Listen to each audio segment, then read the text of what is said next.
হাট ও বাজার ইজারাদারের পক্ষ থেকে সালাম এবং শুভেচ্ছা।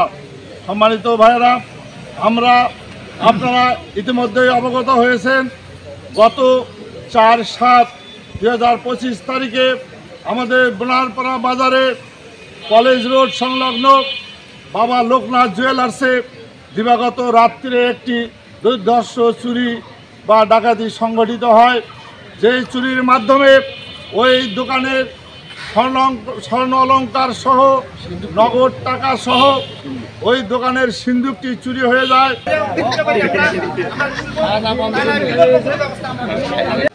বোনারপাড়া বাজারে 10-12টা স্বর্ণের দোকান আছে। আমি একটা ছোট্ট কথা বলতে চাই, 10-12টা স্বর্ণের দোকান আছে।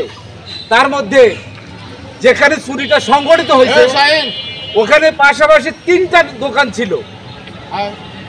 সুচিত্রা জুয়েলার্স ছিল, পাশে বাবা লোকনাথ জুয়েলার্স, ছোট ভাইয়ের দোকান, তারপর রামপ্রসাদ জুয়েলার্স। কিন্তু 4টে দোকান চুরি হইলে 4টেই হতে পারতো, তো তা না হয়ে মাত্র একটি দোকানকে 6 মিনিটে চুরি করে আবার চলে গেল। ব্যাপারটা সন্দেহান এবং এখানে এলাকার কোনো ষড়যন্ত্র আছে কিনা এটা প্রশাসনের কাছে অনুরোধ করতেছি খতিয়ে দেখার জন্য।